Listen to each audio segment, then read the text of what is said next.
Hello, hello beautiful souls. Here we are again on day 3. I was going to record this video at the beach, which is where I've just come from. I've just come from the beach. The sea, the sand, the sun, those sacred oceanic codes of light, of love, of joy. Just gonna change which hands I'm holding the phone with here.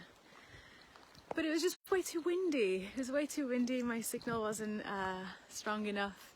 And I was like, I'll just enjoy the beach and I will do a video when I get back home, which is what I'm doing. So we are on day 3 of this Breatharian challenge, this Pranic feast. So 3 days without food or water, nourishing self from the sun, from our inner chi, our inner prana.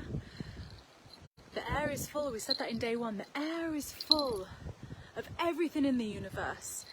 And the first time you ever do an elongated dry fast, so more than a day and a half, you start to face the fear and the beliefs that are stored within our human form that tell us that we are limited beings. You start to face those fears. They start to come forward. And this isn't my first one now. So I shared yesterday the process that I went through when I had the first Breatharian week and the first Pranic feast I did, and I shared how challenging that was. This experience that I'm having right now is so blissful. It is such a blissful experience. I got something, I got a bug on my foot, hold on. You don't make that, buddy. Okay. It's really blissful. And, the reason being is that, if you prepare the body correctly, and just to kind of bust a couple of myths, a couple of misinterpretations of what I've been saying, if you watched video 1 or 2, I don't do these on my own. Yes, I live on my own. Yes, I am in my own space, my own company. But I'm doing this as part of a program.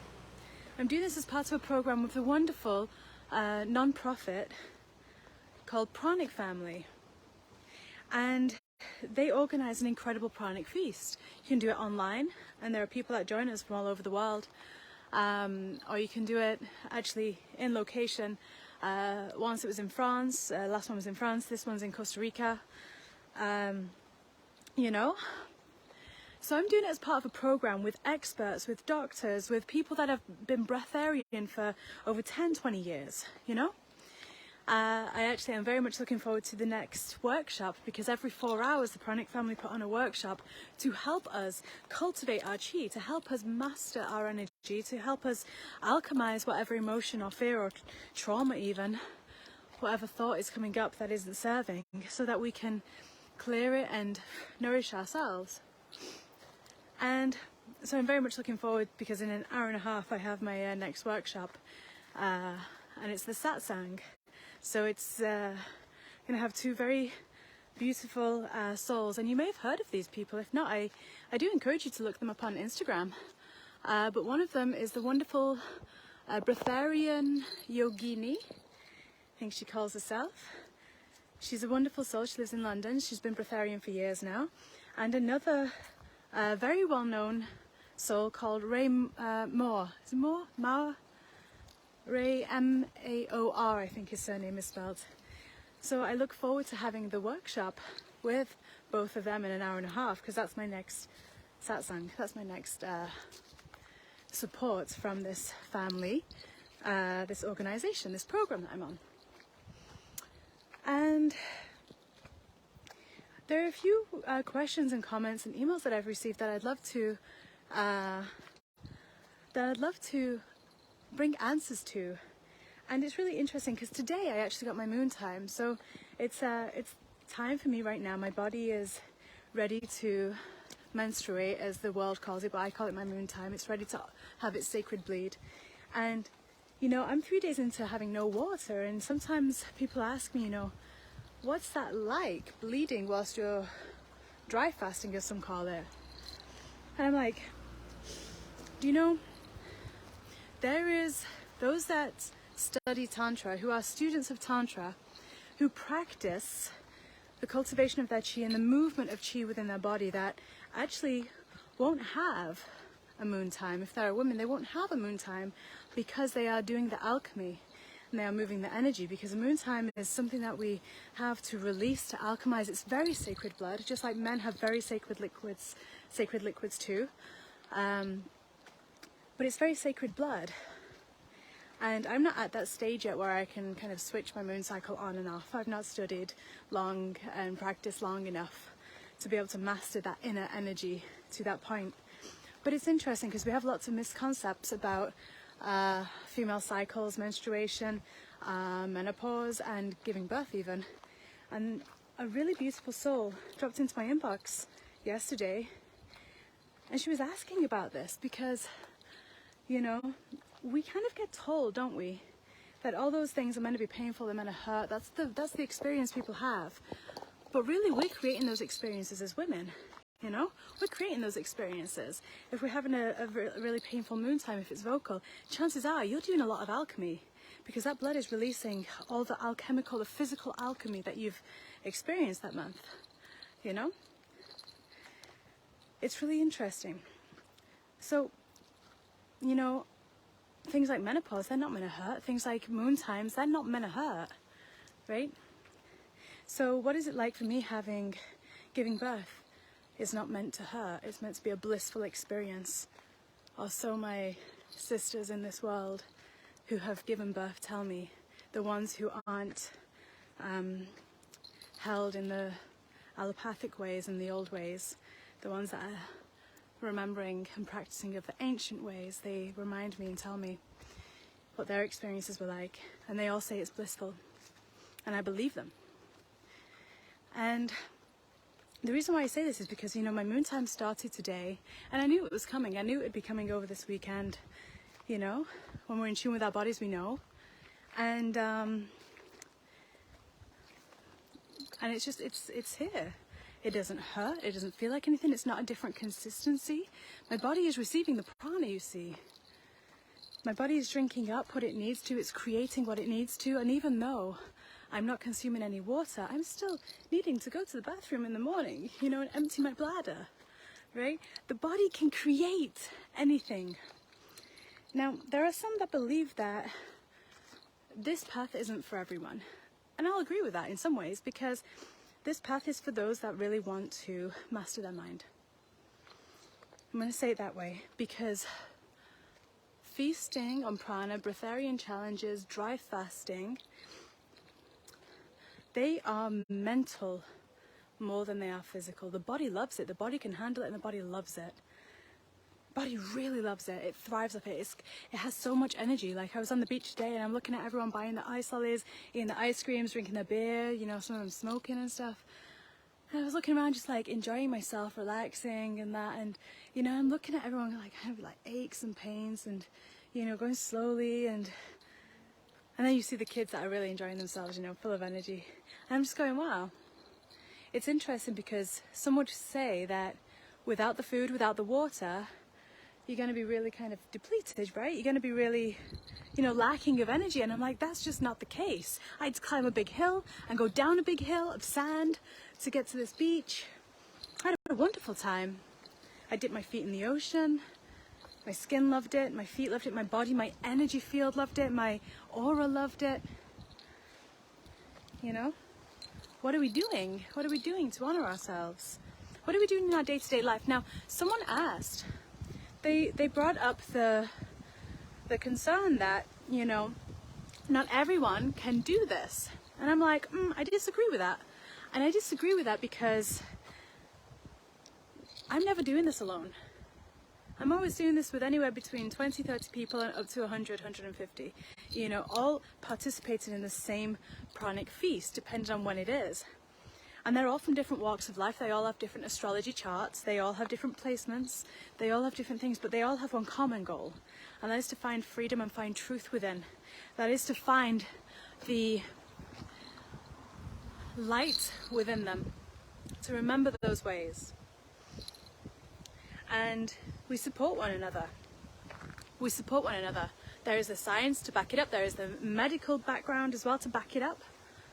There is the experience to back it up. But if we aren't experienced in a certain line of anything, we can't really talk about it. But the world does this, right? The world does this. The world will go, I have an opinion on this. This is my opinion. What's it founded on?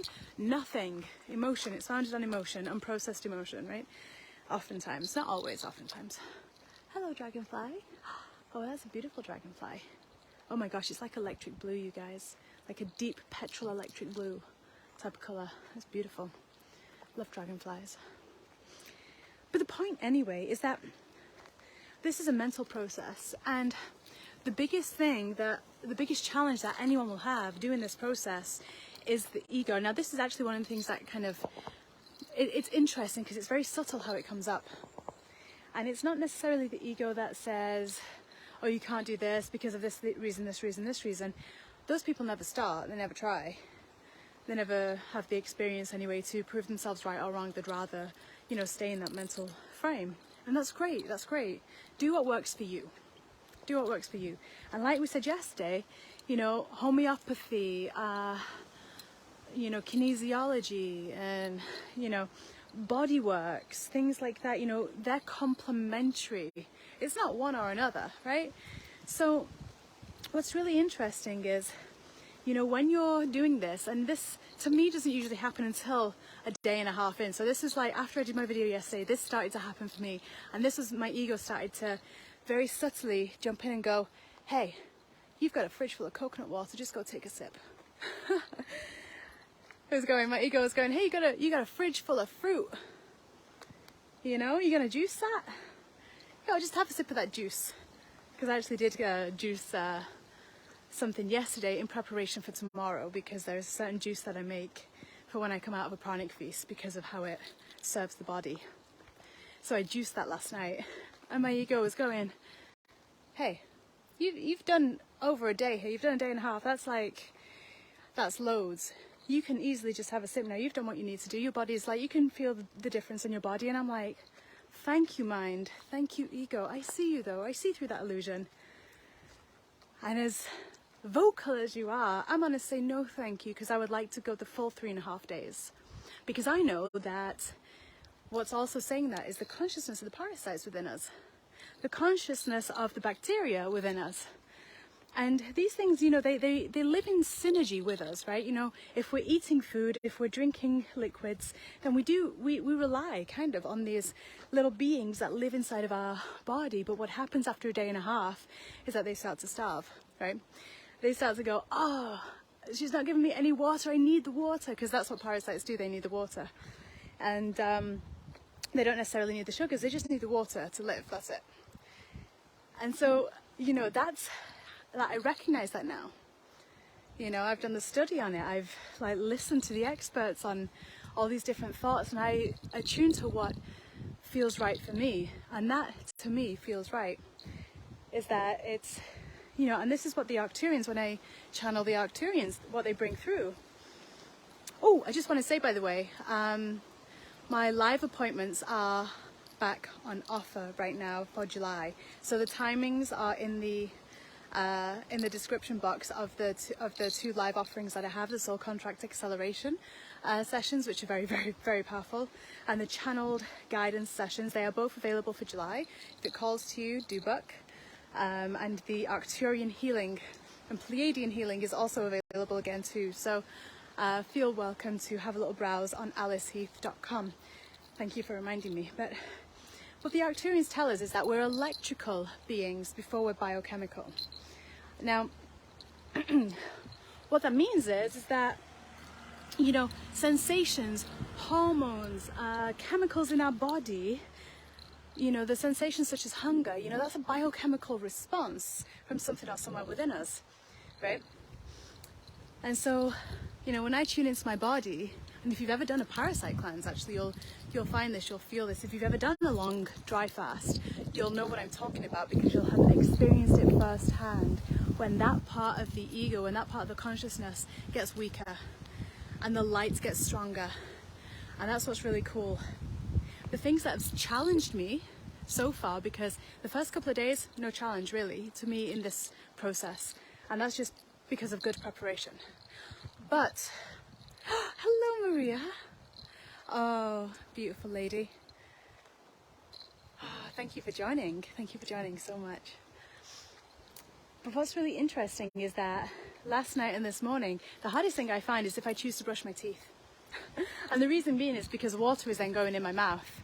Now when water goes in your mouth and you're on a dry fast, the body goes, oh, she's gonna take a drink, and then the mouth gets really dry, because otherwise my mouth isn't dry. On a dry fast, my mouth does not get dry. It only gets dry if water is going in. So if I'm showering or brushing my teeth and water goes in, and I'm spitting it out still, but if it goes in, that's challenging for me, because then my mouth gets dry for a good hour, an hour and a half afterwards, while the body resets itself again. So it's really quite interesting, I find anyway. So that's the real challenge that I've had, but I'm feeling strong. I feel grounded. This is the point and the purpose. This is how you're meant to feel. But the more that we're releasing, obviously the more the body is going to be vocal. So the first time I did this, I mean, granted, I shared that experience with you yesterday, but the first time I did this, I was in winter in a yurt. It was like below zero. There was a massive storm. The storm had a name. I don't remember the name, but the storm had a name, so it was a big deal for the UK. The yurt was like jumping up and down from its foundations. I was freezing cold. You know, that was challenging, and that was my first one. I had so much survival ego coming out. Right, I had so many fears, and my body was going into healing crisis, which we discussed yesterday. This time, I've not experienced that. Last time I did it, I've not experienced that. Right, that was just for the first time, really. Maybe a little bit the second time, but this is my fourth one now. And the more we practice it, the more the body strengthens in its remembrance of what it can do, of what it is built to do. The clarity of the body, the clarity of the mind, the ability to not have emotion speak through you. Because this is the thing as well, is that we're spending time in this program. We're spending time in meditation, in Vipassana. We're spending time doing Qigong, actively bringing out and alchemizing any emotions if they arise. You know, it's not just a practice that is over this weekend. It's a practice that we're students of in general. You know, are you looking at those triggered moments and going, oh, how interesting, what part of me is being triggered here? Let me alchemize that before I say anything to anyone, you know? Because I know for me, like, the last thing that I want to do is speak with emotion. If I was speaking to someone and my emotions are charged, I'm going to pause the conversation until I've alchemized the emotion, until I'm in a space of clarity. We don't all practice that, right? But it's a great practice, because then you can really have certainty in where you're coming from. Yeah, Mina, dry fasting, absolutely. It's without water, without food. You're breathing the air. You're nourishing yourself off the light of your inner chi. And I prefer calling it either like a Breatharian challenge, or I prefer calling it like a air feast, Pranic feast, because when we say fast, there's a tendency subconsciously to think that we're depriving ourselves. But that's not the goal of this particular practice that I'm doing. The goal is, yes, the body is going to detox, but the goal is to help the body, the mind, the emotions, help all of who we are realign. Help all of who we are come to harmony, so that every part of me is singing off that same hymn sheet. You know, it's every part of me knows where the winds are picking up. And the sensations that you have when you're dry fasting, and you've done so for a couple of days anyway, the sensations that you have, like, you can smell things a mile off. You know, I went to the beach, I could smell what everyone was eating and drinking and smoking, and, you know, I could smell it all, and I was like, it's really intense. You know, you can feel your body in a way that you haven't felt it before.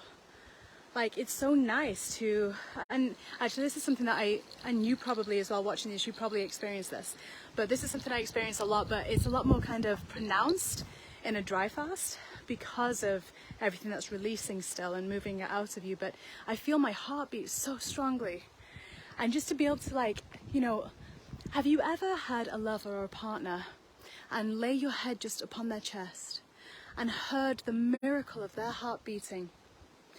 It's like you're able to do that with yourself, because that's the most beautiful thing for me so far in this, is being able to hear so powerfully, so strongly, my heart beating. I don't even have to think about that. My heart beats all on its own. The higher part of me created that.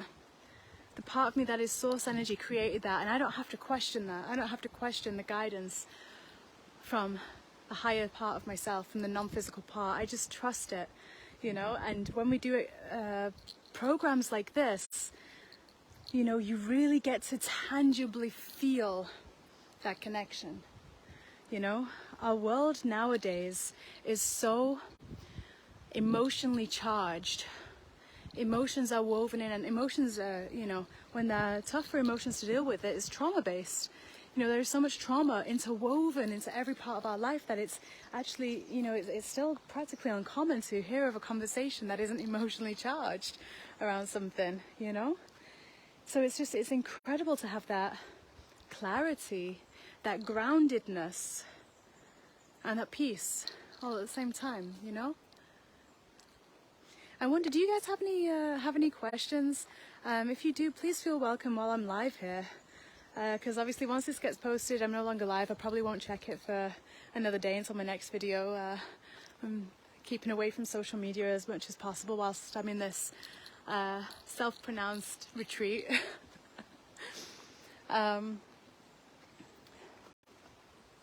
Yeah, it's a beautiful experience. And so, yes, going back to there was a question about, you know, how some people can't perhaps do this practice. You know, maybe astrologically, we don't feel like they can because of a certain placement of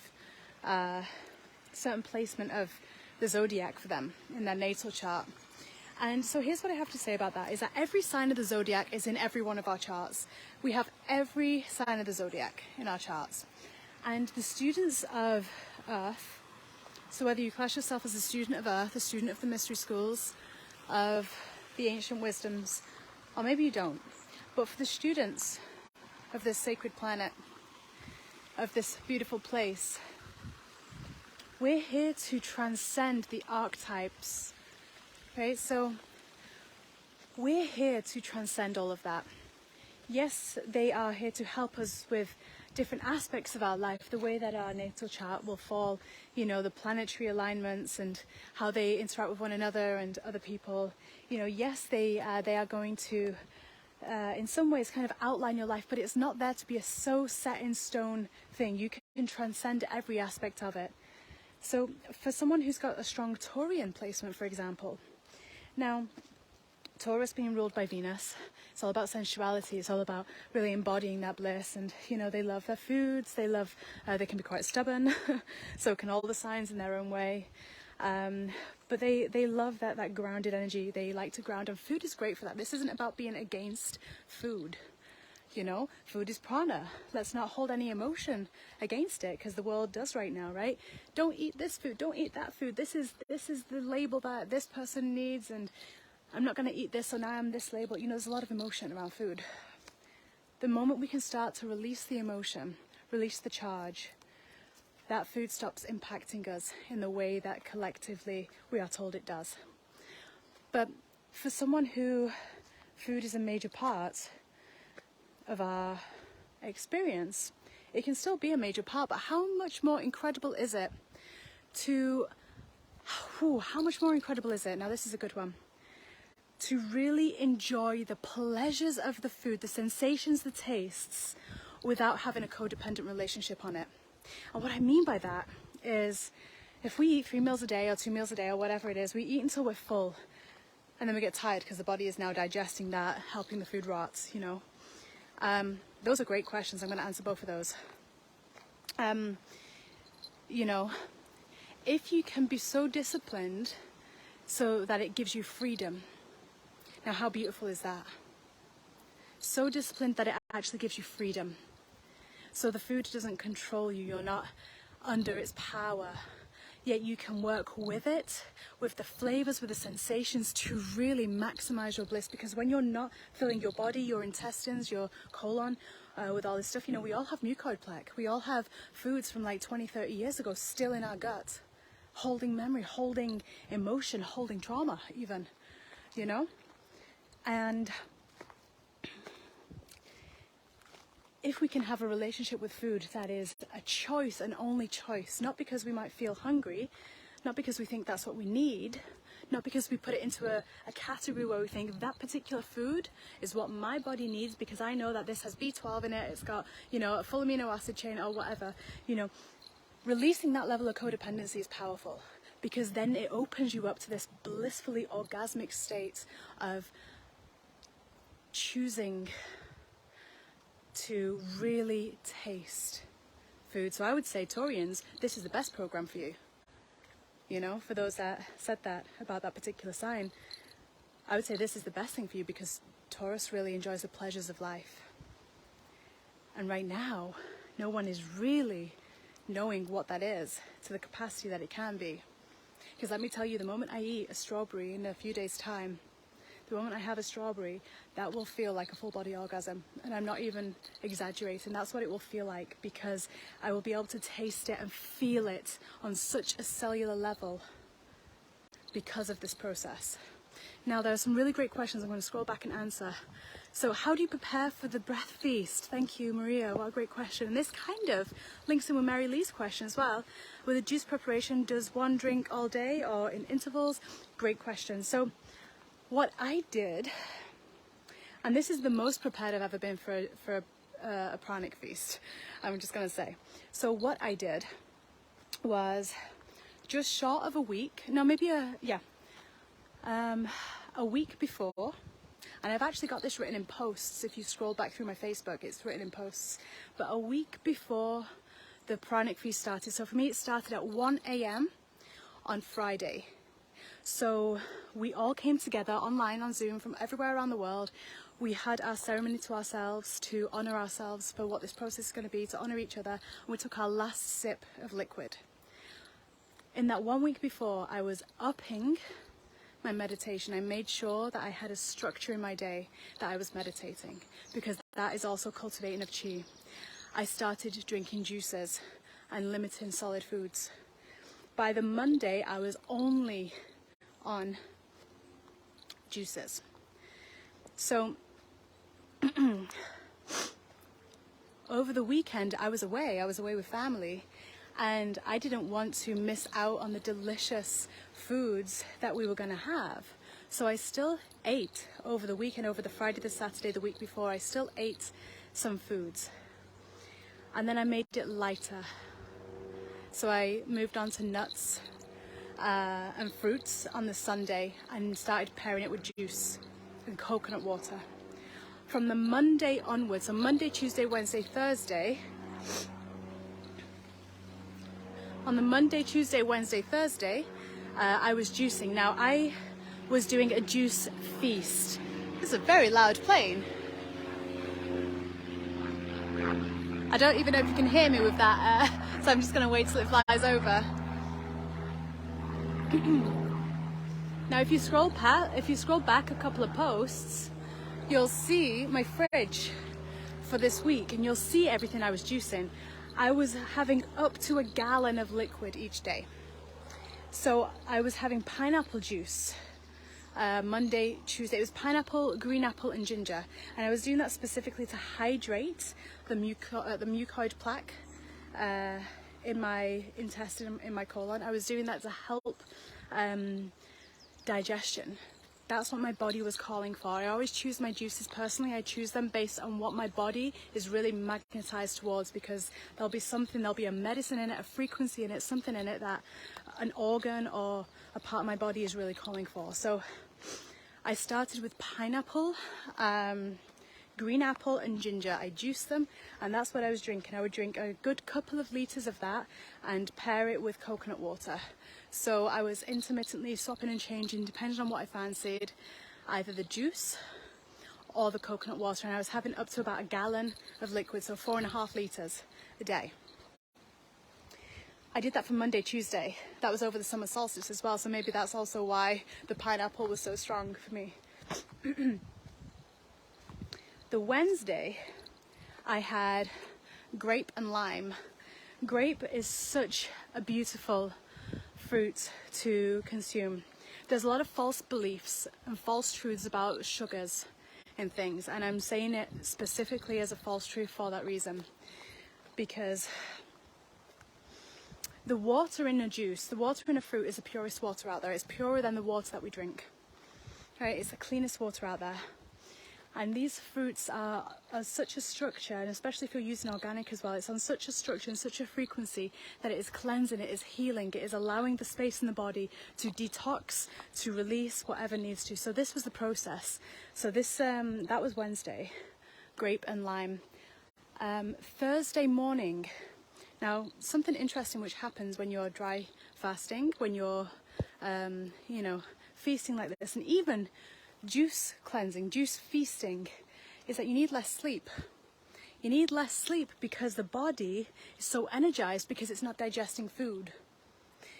Food goes into the elimination system. It requires a lot of energy, a lot of heat energy, you know, to burn it away, to rot it, to extract what it can and to release it. When it's a liquid, it goes through a different process in the body. So it makes the energy that we need much higher, or the energy that we need is lower, and then our energy is much higher. So I went to bed on Wednesday night, and I woke up at 3 o'clock in the morning raring to go on Thursday. So on Thursday I woke up at 3 a.m. I did my meditation. I was fully energized, feeling very strong, very clear already, and I did a tantric practice, a yogic practice, and you can YouTube this practice, but once again, it is something that I wouldn't advise you do on your own. It's something that you do either in a program or in a class, because it's called Shankprakshalana, and it is as ancient as it can be. It's a few thousand years old. It's a yogic, like I say, yogic tantric practice of a salt water cleanse. You're cleansing from top to toe, your whole digestive system. So it's where you mix in a gallon of water, again. You don't usually have to have that much. I didn't. I had 1.5 liters, and that was enough because I'd juiced for so long, which really was quite short, just to be honest. You know, 4 or 5 days juicing is really quite short.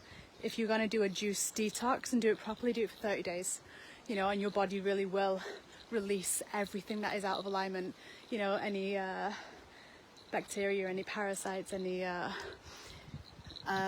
what's it called, yeasts that are out of alignment, you know, stuff like that. It will clear it all out. But yeah, I did for 4 or 5 days. I did the Shankprakshalana in the morning, and you have to drink this water, and it's got a certain amount of salt in it that mirrors the consistency of your blood. So instead of it going into the water system, the body perceives it to be something that doesn't need to really operate under osmosis. So it just goes through you, but you have to do the asanas, you have to do the yogic stretches to go with it, because they are specific to helping the liquid, every time you take the drink, go down and drop down into the stomach, past the duodenum, past, you know, and go through all the like the levers in your body to actually work through the system, and it cleanses from top to toe, really helping release anything that is left in the intestines, small, large, colon, stomach. It's very satisfying. Some people find it quite challenging because of the taste, but it's very satisfying, and it's very enlivening because afterwards you're very, very, very clear. And then for the rest of the day after that, because I did that in the morning, the rest of the day after that I continue to drink grape juice, and I continue to have coconut water, mainly coconut water. Yeah. So that's how I prepared for it. I do have other juice. I have watermelon that I'm going to have for the rest of Tuesday, because on Monday when I break this fast, when we have our closing water ceremony, and by the way, on Monday, so I have my closing water ceremony at 1 p.m. tomorrow, but then at 2 p.m. the lovely Jackie White has invited me to talk with her and Shirley Batty about judgment. So that'll be live streamed free on her Facebook page. It's called Inspirations PLG. I'll tag it in here because that'll be tomorrow at 2 p.m. But yeah, tomorrow, to come out of this, I will be drinking coconut water, sipping it. I won't be drinking a lot of it, I'll be sipping it. And carrot juice as well. Either, probably not by the end of the night, but maybe first thing the next morning on Tuesday, I'll have carrot juice because of its soothing properties. It's very molecularly like a mother's milk. So I have a carrot juice prepared. I did that last night. And I'll either have that tomorrow or Tuesday, depending on what my body is asking for. But then I've got watermelon to juice for. I have watermelon to juice for the Tuesday, Wednesday, and for the Wednesday, Thursday, Friday, I've got pineapple again, and red apple, green apple, just some fruits that feel delicious to my body right now. How do you handle a health crisis during the feast? Do you stop all current medications? Oh, this is a great question. So when you're doing this feast, you do have to have a level of due diligence and accountability for yourself, right? There will be ego that comes up and says you need to stop and take medication. I had this experience a few times. Now, I did not take the medication personally. That's not to say that's what you should do. If you are doing this and you're feeling called to do something else, do what you know. Do what feels right. Because at the end of the day, you know, rather you go for a certain amount of time, and may that be whatever it is that feels satisfying and good for you, knowing that it's better than what you've ever done before, and come out of it earlier, to only do it again a few days later, or a few weeks later, or a month later, or whenever you choose to do it again, and build it up that way. You know, you don't jump into a 3.5 day. But when you do have a health crisis, now this happened to me my first Pranic feast. I've always had in this lifetime, I brought in a lot of stuff for my lungs in this lifetime. And that's still something actually that I work through. It comes from another universe that I came from. It comes from another planet, another universe, just because of where a lot of my energy is from and still connected to. And I'm still working through that in my day-to-day. But if you're having a health crisis, what this is going to do is it's actually going to burn through it. It's going to burn through it. It's going to bring up all the emotions that are creating that crisis. It's going to bring up all the thoughts that are creating the crisis. Now this comes the work, because this is where it's going to feel like you are in hell, in all honesty, because your mind is going to be throwing so many illusions at you that it will feel very much real. So this is why this is a mental thing more than a physical thing when it comes to doing a program like this, doing a Breatharian weekend. So when this was happening for me, I was very distracted by the storm. I was very distracted by everything else going on. But I stuck with it. I already had some tools in my tool belt. I was utilizing kinesiology, Nate, pressure points, meridian points. I was working with meditation with my breath, because I was essentially having a full-blown asthma attack for over half of the first Pranic feast I did. And I was listening to my guidance. Now this is the thing, is that I went in there knowing already, because I was practicing. You don't jump into this. Right, this isn't somewhere where you start. This is something that you do after you've practiced connecting with your source energy, connecting with meditation. It's something that you do after you've got a base of those things. You have to tune in to the workshops, to at least 2 of them a day. And so I was listening to my guides. My guides say, don't do it, don't drink anything, let it burn itself through. And for me, like I say, this was 1.5 years ago now. But for me, it was really challenging, because everything I ever knew, I was like, if this was 5 years ago, I'd be in an ambulance already, I'd be in hospital already, I'd be on a breathing thing, and I let my body burn it through. I let my body burn it through. And it was powerful. Because when you surrender to the limitations, when you surrender to the perceived mortality, you surrender the ego, is what you're actually doing. And the source energy has space then to come in and to reset it, to help you alchemize. So there was a lot of tears for me in that first pranic piece that I did. There was a lot of alchemy. There was a lot of facing of shadows that I didn't even know existed, facing of like creating drama that I didn't know I did, and I did through allergies and through breathing and lungs and asthma and things like that. And it's just interesting because without having gone through that process and without having sitting it out, if I didn't sit it through, I would not have seen, I would not have broken through all the barriers of my mind to get to the root, you know? And it's so funny because when I came out of that dry fast, I had my first sip of water, all the symptoms went away. All of them went away. And, but I still honor the process that I went through, and I still honor what I chose to do. I chose not to come out of the dry fast. And I'm glad that I didn't that first time round, because I would not have seen the ego, the fear, the emotion that was creating that response. And that was one of the biggest healings I've personally had. One of the biggest healings I've personally had when it comes to the body healing itself, you know? That's not to say that'll work for everyone, because everyone is different. And once again, doing a program like this, you're taking your energy back into your own being.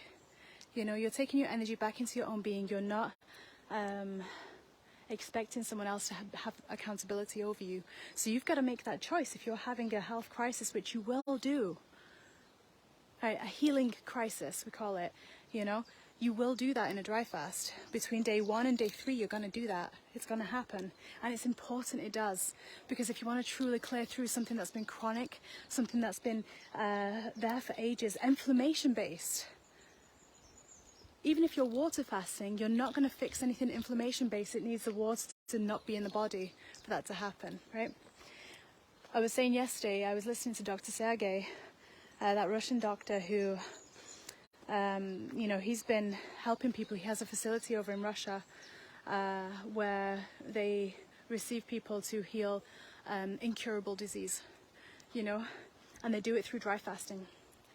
They do it through dry fasting, but they do it as a hard dry fast. Now this is interesting. So I'm not doing a hard dry fast. I'm doing a soft one. I'm having showers. My body is connecting with water still. It's drinking it up, you know, in a different way. Because my goal in this particular round, my goal isn't to miraculously heal something, because this is preventative for me. You know, this is rejuvenation. This is reverse aging. This is, you know, preventative.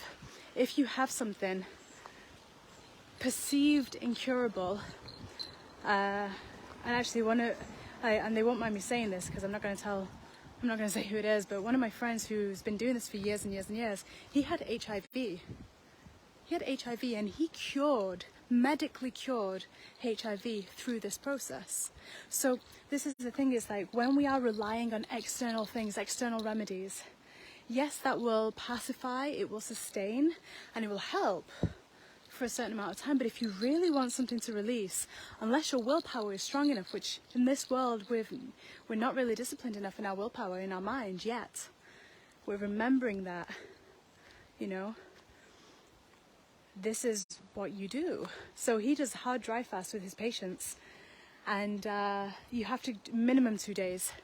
Because it takes a minimum of 2 days for the body to go into that stage of ketosis, to go into that stage where it starts to eat and destroy the malfunctioning cells, which have got the false beliefs, only propagating the healthy cells. You know, it's really interesting. There are so many scientists and doctors that back this. It's just if you're not researching it, you know, if you don't know where to look, if it's, you know, if it's new to you, then our egos are going to get triggered. They are. I feel very fortunate because when I fell into my first, and I say fall into, when I fell into my first pranic feast, I follow my intuition, I follow my God-given guidance. And I saw a post a couple of days before it started. It's a year and a half ago. I saw a post a couple of days before it started, and I literally said, sign up. Didn't have a clue what it was about, but I just knew that that's my guidance was saying I needed to do that. So like a year and a half ago, I had no preparation. And I think that's mainly why I went through that big healing crisis in the first one as well, was because I've never detoxed before. I've never juiced before. I'd never done a dry fast before, really, apart from one which was kind of subconsciously forced upon me by my higher self, which is a story for another time. But yeah, great question. Yeah, absolutely. So resources for breatharianism, absolutely. You just got to find some people that are doing it. Really, just be around it. So on Instagram, Breatharian Yogini. You know, I've got a satsang with her in just under an hour. Ray Moore. You know, Jerome Shaw. You know, just look at some of the things that they're doing. Dr. Sergey, I think he was called Nikolov. I have to remember his name properly, so Marilee, I'll get back to you on that. But he did an incredible workshop talking about the science and medical aspect of dry fasting, of breatharianism and stuff like that. There's a guy that I sometimes see on Instagram, Elitom Elamin. He's hiking through Africa right now. He's very funny. I find him very funny. You might not, but yeah, he's incredible. He's been a breatharian for, you know, and there are loads of books. I do not have the books to hand, but I will find some to mention tomorrow, because we have book lists in our group program resources. So I will find some books to mention. But actually, my friend Jerome, on Instagram, he's JROMESHAW, Jerome Shaw. He's authored some books on this, you know. But if you start to Google like books on pranic living, breatharianism, you will find them because they are there, right? But yes, if you actually scroll back long enough on my Instagram, you'll see an interview that I did with Jerome. So he's really, really beautiful man. But yes, so I've been chatting with you for a very long time and I've loved it so much. I just want to check that there's no more questions here. Thank you for sticking with me for as long as you have.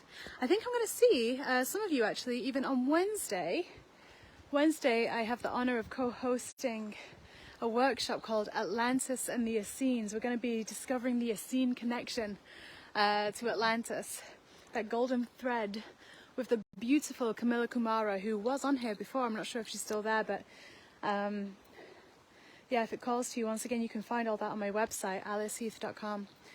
But in the meantime, I will come live to you tomorrow, probably a little bit earlier on in the day.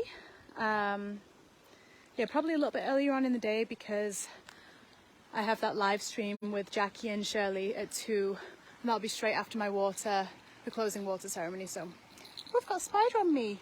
How lucky am I? I have a spider on me, weaving its web. Okay, I'll have to kind of sort that out because it's now down my top. So I'm going to love you and leave you. I'll see you all another time. See you tomorrow.